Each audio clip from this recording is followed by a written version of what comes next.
श्रीराम समर्थ श्रीराम. दशक 11वा. समास पहिला.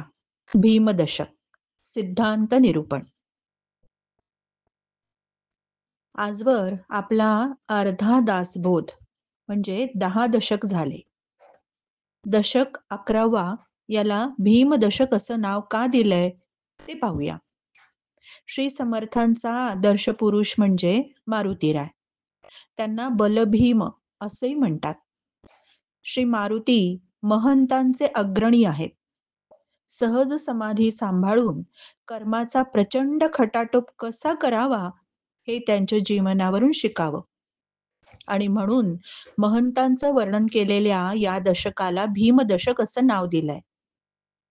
सृष्टीची उभारणी संहारणी आपण यापूर्वी अभ्यासलेली आहे. परब्रह्माला स्फुरण होतं, त्यातून मूळ माया प्रसवते, त्यातून अष्टधा प्रकृती, त्यातून सृष्टी निर्माण होते. आणि संवारणी कशी होते? बरोबर उलट्या क्रमाने होते. आधी सृष्टी आणि मग अष्टधा प्रकृती लयाला जाते आणि तदनंतर मूळ माया सुद्धा परब्रह्मामध्ये विलीन होते. त्यानंतर आपण प्रलयाचेही 5 प्रकार पाहिले.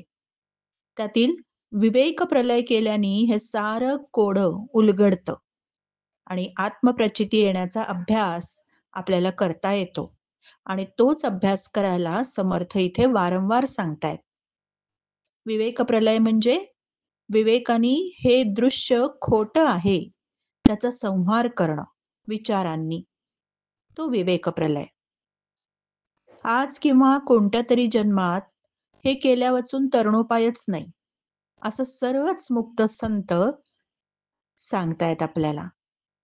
पुढचा जन्म कशावरून मानवाचाच मिळेल आणि त्यातही कशावरून परमार्थाच्या गोडीचा मिळेल.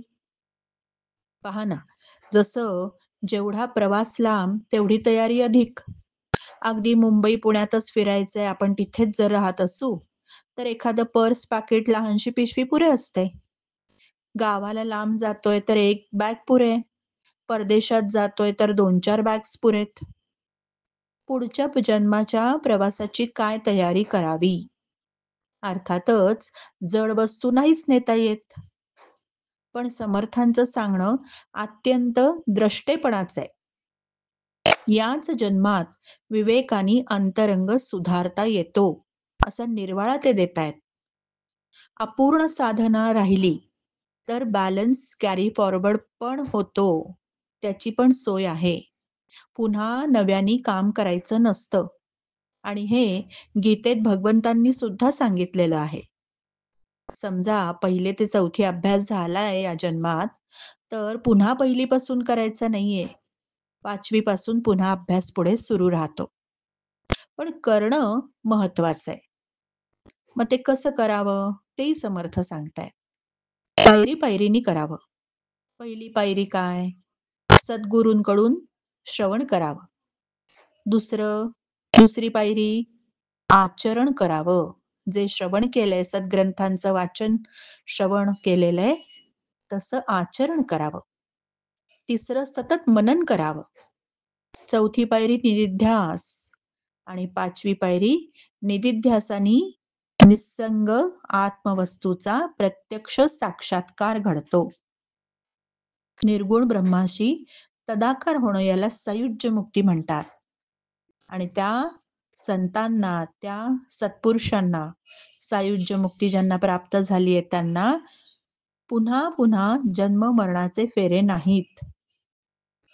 श्री परमहंस दिगंबर सरस्वती राजयोगी शांतिकुंज उर्फ वाघोड येथील परमपूज्य अण्णा महाराज हे या सायुज्य मुक्तीचे अधिकारी झाले.